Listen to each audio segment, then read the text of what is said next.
Online student? Yes. Yes, ma'am. Classification का जो है, क्लासिफिकेशन कितने तरीके के हैं यहाँ पर? 4-5 तरीके के क्लासिफिकेशन है। पहला classification is based on your expression, मतलब आप किस तरह अपने बातों को बता रहे हैं किसी को, उस बेसिस पे आपका 2 तरह का क्लासिफिकेशन होता है, verbal and non verbal. Verbal में आपका होता है 2 तरह का classification, that is written and oral. ये सब चीजें मैंने लिखवा भी रखी हैं और यहाँ पर आपको मिल भी जाएंगी पीडीएफ पे, तो इसमें मुझे ज्यादा समझाने की जरूरत नहीं। एडवांटेज डिसएडवांटेज सारी चीजें यहाँ पर मेंशन की गई हैं। अगर कुछ नहीं समझ में आया तो यू कैन आस्क।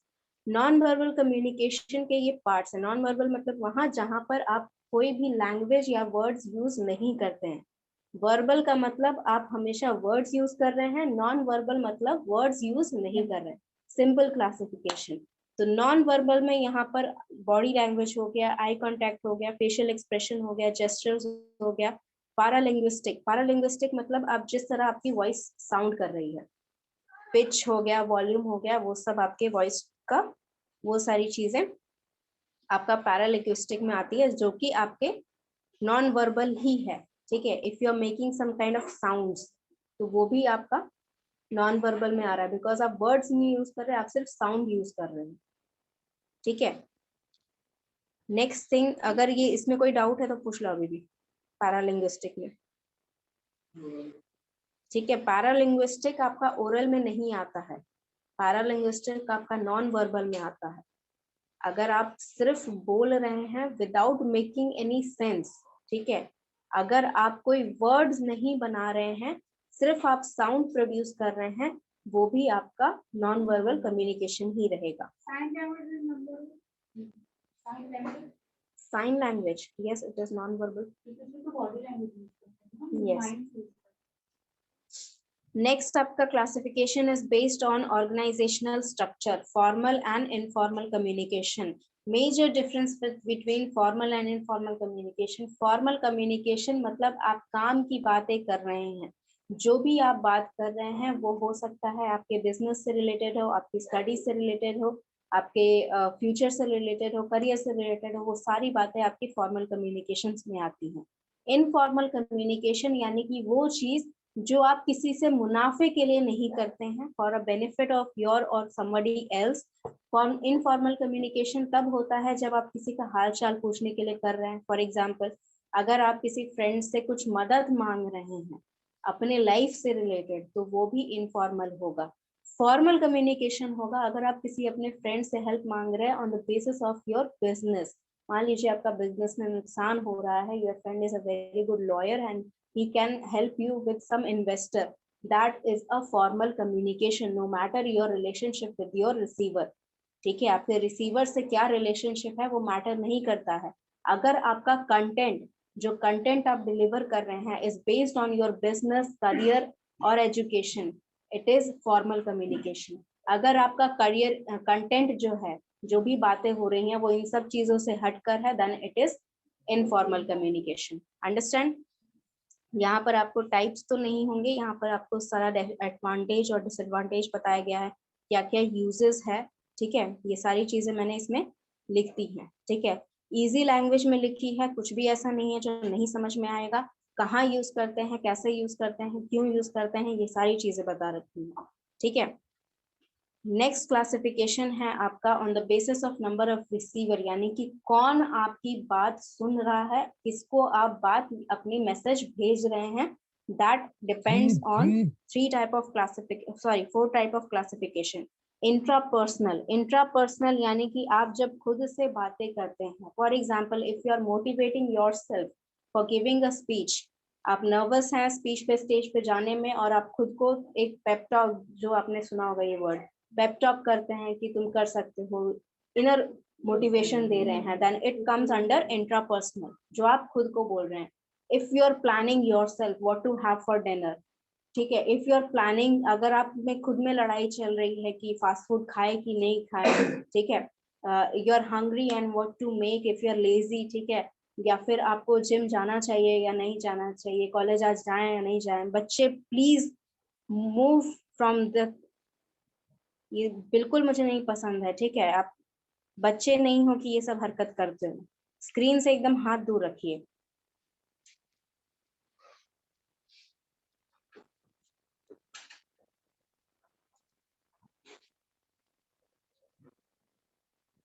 यस, तो intrapersonal means that means you are talking to yourself, यानी कि अपने आप को जब आप सेल्फ अवेयर करा रहे हैं, सेल्फ मोटिवेट कर रहे हैं, अपने कोई भी इंटरनल इश्यूज हैं वो खुद से आप रिजॉल्व कर रहे हैं, all these things come under your intrapersonal communication.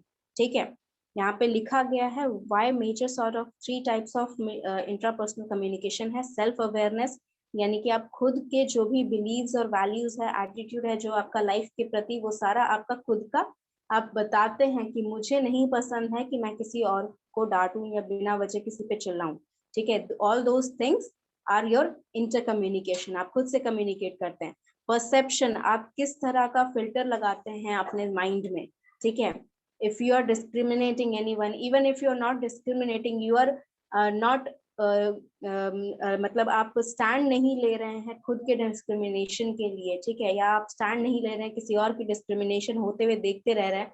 All these things are your perception, आपका एक ओपिनियन बन गया है that you don't have to meddle in between others job. ठीक है, अगर कोई और किसी को डिस्क्रिमिनेट कर रहा है तो आपके पास या तो आप उसमें पढ़ना नहीं चाहते हो, या फिर आप करेज उतना नहीं उठा पा रहे हो कि आप उसको मदद कर सको।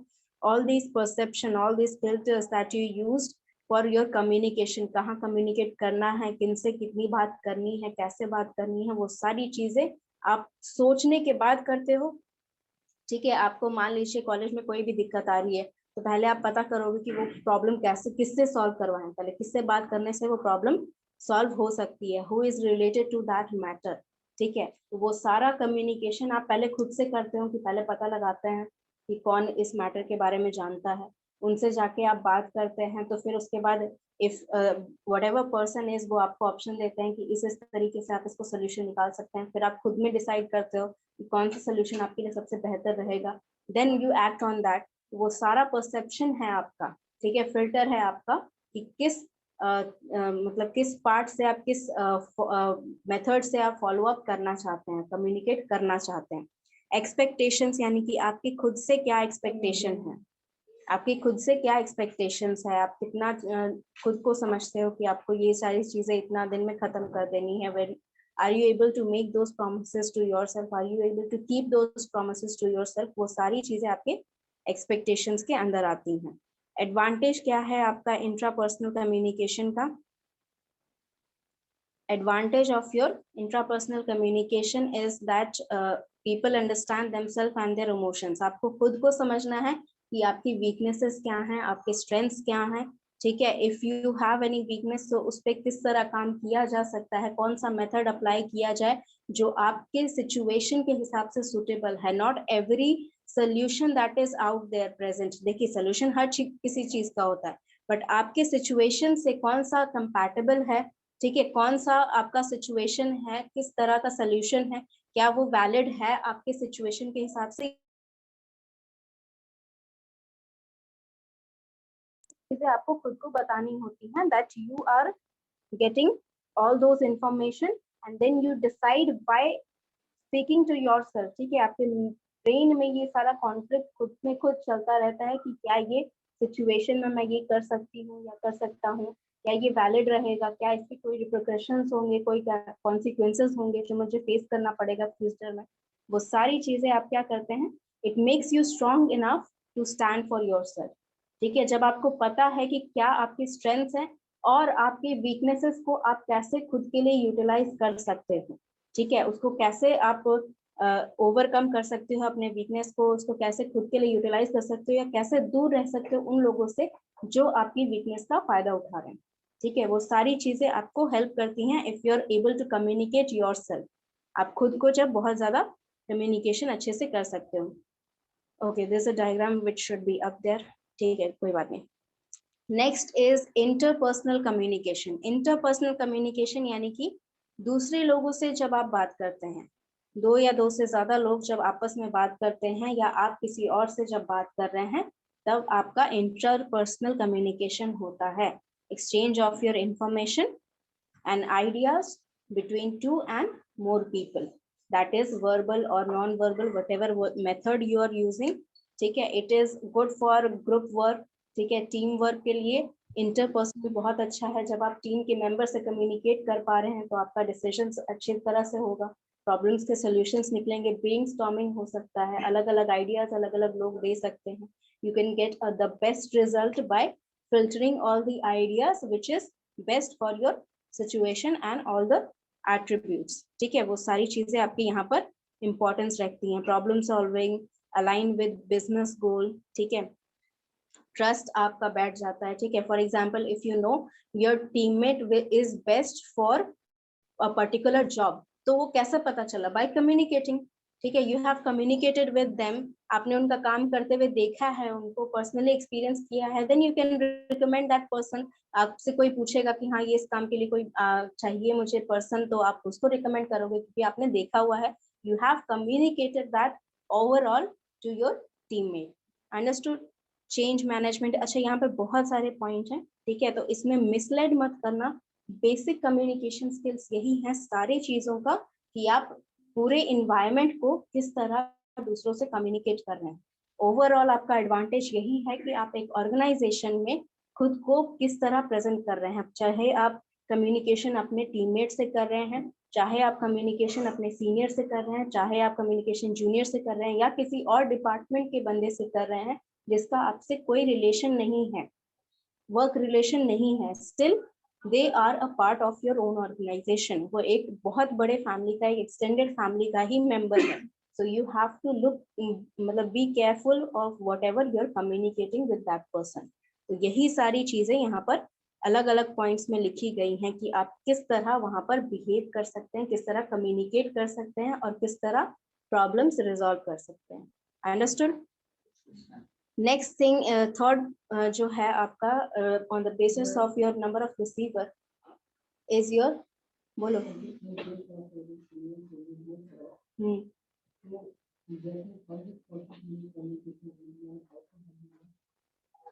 आपका सीनियर अगर रूड है तो उससे कैसे कम्युनिकेट करें? First of all, try not to do something that rewards him और हर, ठीक है. उनका कोई भी अगर पता है आपको कि ये वो चीज बिलीव करते हैं कि ये चीज नहीं होनी चाहिए, तो उनके सामने एटलीस्ट वो चीज ना करिए. Second thing, try to be as remote. अगर वो उनका पर्सनालिटी है वैसा है कि वो सबके साथ वैसा करते हैं, ठीक है. एग्जैक्टली, उनका पर्सनालिटी ही वैसा है कि वो सबके साथ ऐसा बिहेव कर रहे हैं, नॉट पर्टिकुलर टू यू. तो आप बेहतर है कि इग्नोर करें उनको, जितना काम है उतना काम रखें and ignore that kind of person because they get negative to every person, ठीक है. वो अपना नेगेटिविटी हर किसी को दे सकते हैं, तो it's better to be aware of those people. अगर वो सिर्फ particularly आपके साथ रूड है, then find out the reason. If you can resolve it, resolve it. If you can't resolve it, stay away from them. जितना काम है उतना काम करिए और politely वहां से निकल जाना है, ठीक है. ज्यादा उनके सामने कम्युनिकेट करना ही नहीं है बहुत ज्यादा. when you know that there should be a conflict. जितना बात करोगे obviously तभी conflict होगा, बात नहीं करोगे तो conflict नहीं होगा. So if you know that it can be resolved, resolve करिए. नहीं हो सकता है, then find out the reason, communicate better कि क्या ये चीज हम लोग आपस में बात करके resolve कर सकते हैं. अगर नहीं तो try to only communicate on the basis of work only. अगर काम नहीं है regular, then don't communicate with them. ठीक है. Yes, third portion on your basis of number of receiver are group communication, यानी कि एक साथ आप मल्टीपल लोगों से कम्युनिकेट कर रहे हैं, ठीक है. एक ही साथ आप मल्टीपल लोगों के साथ कम्युनिकेट कर रहे हैं, which typically comprise of 3 members to 20 members. 3 से 20 लोग आपके ग्रुप में कॉम्प्रोमाइज मतलब कंप्राइज कर सकते हैं, कंटेंट हो सकते हैं. और उस ग्रुप में किस तरह का कम्युनिकेशन होता है, बेसिकली आपका जो ये ग्रुप है, ये ग्रुप आपका number of people who are working with you, ठीक है. Regular on the daily basis आप इनसे कम्युनिकेट कर रहे हैं. और जरूरी नहीं है कि ये आपका टीम मेंबर ही रहे, हो सकता है कि हर दिन जो आपको चाय देने आता है ऑफिस में, वो बंदा भी आपके इस ग्रुप में पार्टिसिपेटेड है, because you are communicating them with them on the daily basis, ठीक है. वो बंदा भी आपके कम्युनिकेशन ग्रुप में आ सकता है. It is not necessary that only your team members जिनके साथ आप काम कर रहे हैं वही आपके ग्रुप में रहे, ठीक है. ग्रुप कम्युनिकेशन का बेसिक बेनिफिट्स क्या है यहाँ पर, कि आप ग्रुप में कॉमन गोल लेके चलते हैं, ठीक है। आपका कॉमन गोल क्या है, ऑर्गेनाइजेशन का, ये ऑर्गेनाइजेशन अच्छे से काम करे, प्रॉफिट करे, ये सारा आपका कॉमन गोल है। तो यही कॉमन गोल लेके आप काम करते हैं उनके साथ। इन्वायरमेंट खराब ना हो, ये भी एक तरह का गोल है, ठीक है, कि आपका बिजनेस का जो भी इन्वायरमेंट है, आपका जो भी काम करने का इन्वायरमेंट है, वो बहुत अच्छे से रहे, ठीक है।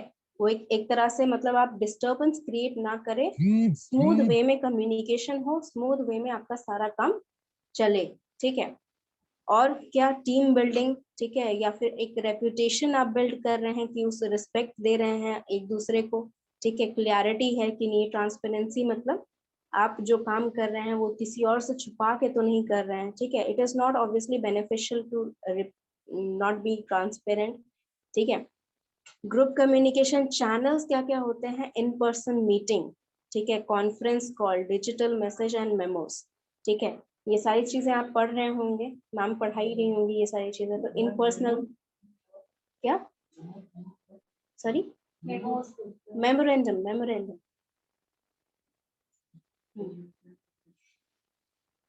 डिजिटल मैसेज, आजकल आपके पूरा एक ग्रुप बना रहता है व्हाट्सएप पे, एक ही बार में आपको ग्रुप में मैसेज जाता है, that is the group message. Memorandum क्या होते हैं,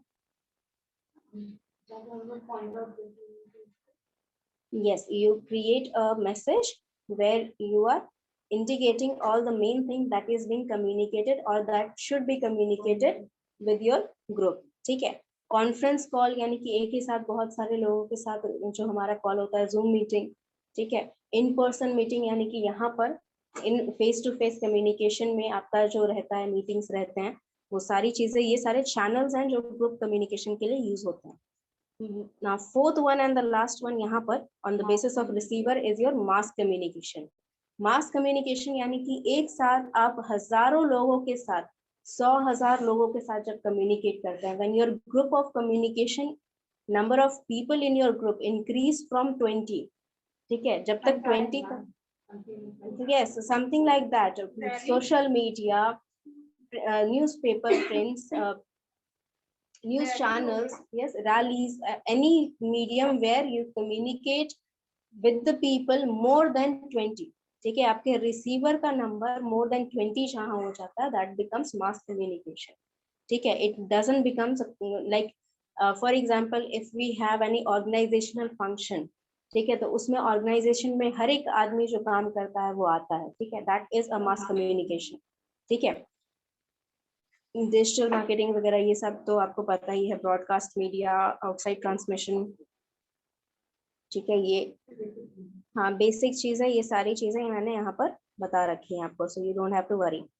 लास्ट आपका होता है कम्युनिकेशन का classification basis on the flow of communication और डायरेक्शन ऑफ कम्युनिकेशन, यानी किस तरफ आपका कम्युनिकेशन जा रहा है। Yes, there are 5 main directions, that is downward, upward, lateral, diagonal and external, ठीक है। डाउनवर्ड कम्युनिकेशन मतलब क्या होता है, यस, टॉप टू बॉटम जब आपका जा रहा है कम्युनिकेशन, यानी कि आपके एग्जीक्यूटिव अगर आपसे आ रहे हैं बात करने के लिए, that is downward communication. Upward communication when you are going to him और her to talk, that is upward communication. Lateral communication मतलब, लैटरल का मीनिंग क्या होता है, लैटरल मीन्स फ्लैट, ठीक है। तो इसका मतलब जब आपका हाँ, जब हॉरिजॉन्टल या लैटरल कम्युनिकेशन मतलब आप सेम हायरार्की में, ठीक है, हायरार्की मतलब समझते हो, हायरार्की मतलब जो चेन, ठीक है, ऊपर से नीचे या नीचे से ऊपर जो जाता है, दैट इज योर हायरार्की। जब आप सेम लेवल ऑफ हायरार्की से बात कर रहे हैं, ठीक है, मान लीजिए कि आप अगर पोस्टेड हैं, जैसे टीचर्स हैं, ठीक है, तो आई एम ऑल्सो टीचर, जो बाकी टीचर्स हैं वो भी टीचर हैं, तो मेरे वो कलीग हैं, मैं सेम लेवल ऑफ हायरार्की में हूँ उनसे, तो मैं जब कम्युनिकेट उनसे करती हूँ, that is your lateral communication और हॉरिजॉन्टल कम्युनिकेशन, ठीक है। नेक्स्ट आपका क्या है, diagonal communication. Diagonal communication means जब आप डायगोनल कम्युनिकेशन का एग्जांपल आप ले लो, for example work place, exactly, जब आप डिफरेंट डिपार्टमेंट के बंदे एक दूसरे से जब कम्युनिकेट कर रहे हैं, ठीक है, ऑर्गेनाइजेशन सेम है, for example if I have, मतलब मेरा लैपटॉप अगर अभी काम नहीं कर रहा है या मेरा आईडी अगर काम नहीं कर रहा है, so that is not my department, I have to go to IT department for these faults, ठीक है। तो मतलब डायगोनल कम्युनिकेशन का मतलब होता है डायगोनल, डायग्राम की तरह नहीं, डायगोनल कम्युनिकेशन मतलब आप अपने लेवल ऑफ हॉरिजॉन्टल लेवल जो है आपका, अपने लेवल से बाहर तो जा रहे हैं लेकिन ना अपवर्ड जा रहे हैं ना डाउनवर्ड जा रहे हैं, ठीक है। क्योंकि मेरा, अगर मैं आईटी डिपार्टमेंट में किसी से बात करूं तो वो ना तो मेरे सीनियर है, ना तो मेरे जूनियर है, ना ही मेरे कोवर्कर है, राइट। तो वो लैटरल हो जाएगा, ठीक है, जिनसे आपका डायरेक्ट कोई कनेक्शन नहीं है, ठीक है। That is your diagonal communication. External communication आपको पता है, इंस्टीट्यूट से बाहर जाके आप क्लाइंट से बात करते हैं, कस्टमर से बात करते हैं, या फिर आपका जो आपके डील्स हैं, इन्वेस्टर्स हैं, वो सारी चीज जो भी आपके ऑर्गेनाइजेशन के बाहर हैं, but you are communicating for the business purpose, then it is called external communication. इतना आपका कम्युनिकेशन का लास्ट सेकेंड यूनिट का लास्ट है।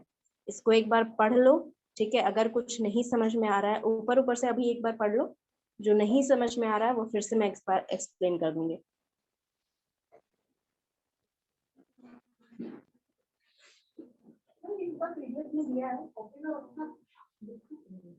नहीं, नहीं, I have told you ना, however you are able to remember it, however you are able to study it, अगर आप इसको वर्चुअल फाइल में भी रखकर स्टडी कर सकते हो देन इट इज ओके, ठीक है। मुझे कोई ऐसा नोट नहीं बनाना है आपके लिए, आपको जैसे पढ़ने में आसानी लग रहा है आप वैसे बना सकते हैं।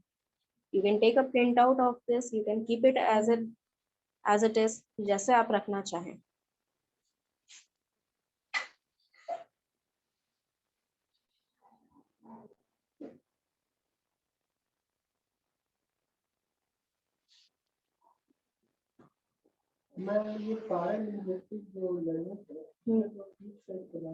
लैंग्वेज नहीं है बच्चे, that is the type of non verbal communication, ठीक है। पारा लैंग्विस्टिक मतलब कि आप जिस तरह का आपका वॉइस का मतलब जिस तरह के साउंड आप निकाल रहे हैं, ठीक है। For example if you shouting doesn't mean कि आपको कोई वर्ड बोलना ही हो चिल्लाने के लिए, तो वो टोन्स जो है वो उसका टोन हाई रहेगा, पिच हाई रहेगा, वॉल्यूम हाई रहेगा, वो आपको कम्युनिकेशन वो भी कम्युनिकेट कर रहा है that you might be angry और you might be in distress, ठीक है। वो सारा कम्युनिकेशन रहता है।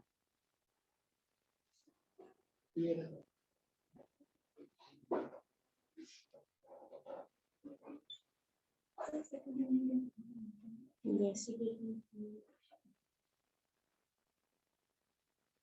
बुक लाया है तो ये तो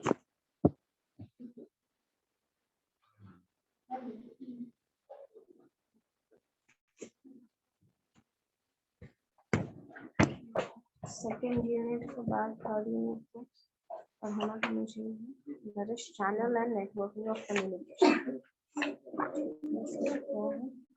channel of communication, communication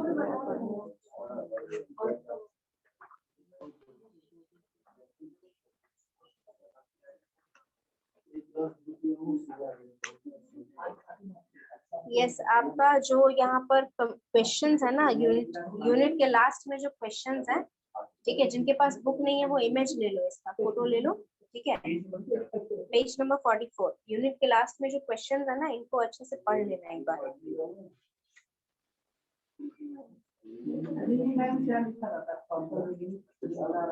further readings मतलब कि अगर आपको इस टॉपिक को डिटेल में पढ़ना है तो आप इनकी किताबें पढ़ सकते हैं। मैम मैम क्या बच्चे? मैम बोल क्या रहे थे ना, जो क्वेश्चन दिया हुआ इसका होमवर्क बनाना है क्या?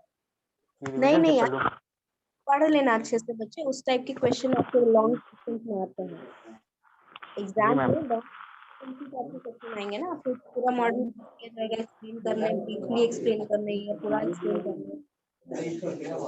Okay ma'am.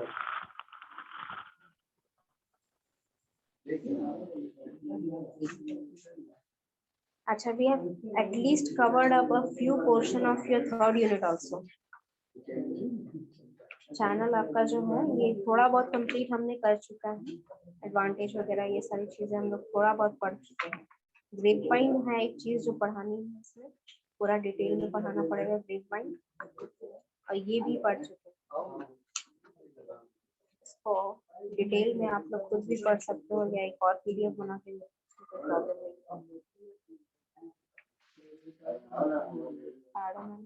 नहीं। ये पढ़ाना है फैक्टर इन्फ्लुएंस। चलिए थर्ड चैप्टर भी एक हफ्ता में एक हफ्ता 4 क्लास में खत्म हो जाए। क्यों मैम?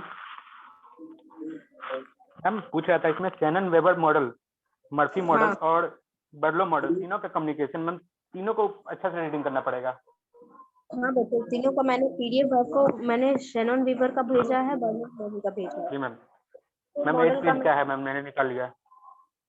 हाँ तो बच्चों वो पूरा एक्सप्लेन आपको करना ही पड़ेगा, ठीक है। वो आप ना ये सारे क्वेश्चन आपके लॉन्ग क्वेश्चंस में आते हैं, ठीक है। जी मैम। कम से तो मैम जिस हिसाब से इनका डायग्राम दिया है वो वही रिमेम्बर रखना पड़ेगा। हाँ डायग्राम भी याद रखिए, ठीक है। डायग्राम के अगर 10 नंबर में आते हैं तो डायग्राम का कम से कम 2 से 3 नंबर हो। Okay ma'am, thank you ma'am.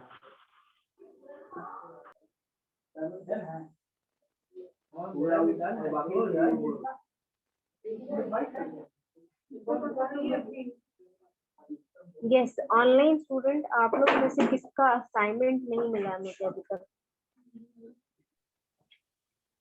Ma'am मैंने जमा कर दिया आज, अमित कुमार सिंह। नहीं मिला मुझे, मैं बता रही हूँ। अगर किसी का कोई ऐसा जिसका असाइनमेंट नहीं अभी तक बना है या नहीं आज भर में नहीं दे। मैम बन गया है मैम, आज 4:30 तक हम आके दे देंगे मैम, 4:30 तक।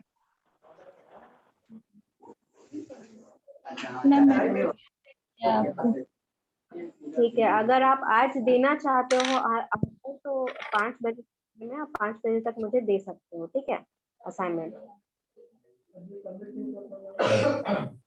मैम आप कोई क्लास में रहेंगी क्या? हम अभी निकल रहे हैं मैम। नहीं बच्चे, मेरा इसके बाद कोई क्लास नहीं है। आप स्टाफ रूम में पूछ लेना, अगर स्टाफ रूम में नहीं मिली तो फर्स्ट फ्लोर पे लैब में। ठीक है ma'am, thank you.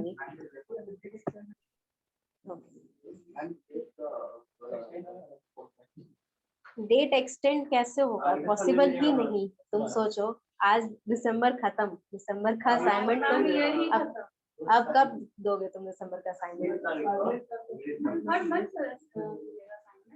Her month में एटलीस्ट 3 to 4 मंथ्स असाइनमेंट या टेस्ट लेना होता है। तो पहला महीना तुम्हारा नवंबर में इसीलिए नहीं लेगा क्या? ये किस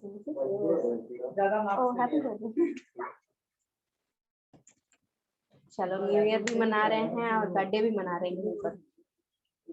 असाइनमेंट और जो ये सब रहता है ना, असाइनमेंट आप तब करोगे ना जब आपको कुछ पढ़ाया जाए, इसीलिए फर्स्ट मंथ में नहीं दिया जाता है।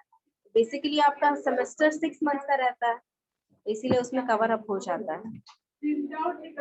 Yes, so if you don't have any doubt, then कुछ questions जो हैं, माइनर क्वेश्चंस जो रहते हैं आपके, एमसीक्यू टाइप जो क्वेश्चंस रहते हैं, वो मैं पहले बता दूं। जब एमसीक्यू टाइप क्वेश्चन बनाता है कोई, तो क्या सोच के बनाता है? तो ये सोच के बनाता है जो चीजें पढ़ाई गई हो उसमें से एक लाइन से भी एमसीक्यू बनाया जा सकता है, ठीक है। तो जो भी डाटा मैं आपको देती हूँ वो भी पढ़ना है।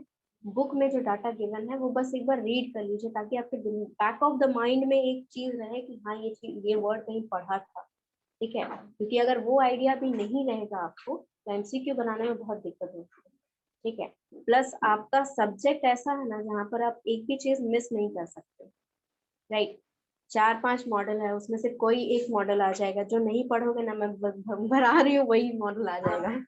तो इसीलिए बेटर है कि चारों मॉडल अच्छे से पढ़िए, ठीक है। 2 मॉडल जो बच गया है, मॉर्फी मॉडल और थिल वीवो मॉडल, इसका मैं पीडीएफ या फिर वर्ड फाइल बना के आपको भेज दूंगी, ठीक है। अभी टाइम नहीं था, अभी यही मॉडल बनाने में ही मेरे को टाइम लग गया था।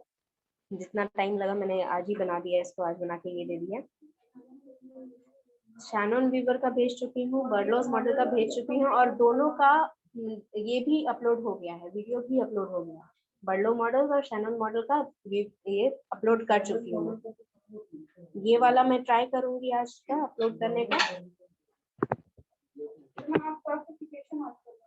हाँ क्लासिफिकेशन देखो, ये है ना क्लासिफिकेशन, नहीं चार ही मॉडल है। Hill and Bovee's model last class करवाए थे। हाँ कोई बात नहीं, तो I will give you an word file for that also, ठीक है, क्योंकि तुम लोग बोल रहे हो कि बुक वाला नहीं समझ में आ रहा है, तो in detail I will find out more, ठीक है, तो इन डिटेल आपको मैं एक वर्ड फाइल बना के उसी तरह भेज दूंगी। You will have nothing is कि उसका एक्चुअली उस तरह मिल नहीं रहा है, बर्डर्स को बहुत आसानी से मिल गया, तो उसके लिए थोड़ा और रिसर्च करना पड़ रहा है, वो रिसर्च करके I will try to give it you as soon as possible. तो सेकंड खत्म हो गया, थर्ड मेरे ख्याल से मेरा फर्स्ट वीक ऑफ जनवरी में खत्म हो जाएगा, first to second week revision करेंगे। बाप रे बाप, इतने सारे चैप्टर्स बचे हैं, अभी तुम रिवीजन कंप्लीट हो नहीं रहा है सिलेबस, रिवीजन करोगे अभी तुम। ले हाँ फैलेसी और लैप्सेस में, हाँ तो फैलेसी और लैप्सेस का एक ही चीज मैं बता दे रही हूँ, इसको बार बार याद रख लो इस लाइन को। लैप्सेस आपके होते हैं फैलेसीज की वजह से, फैलेसीज आपका रीजन है जिसकी वजह से आप लैप्स करते हैं, ठीक है।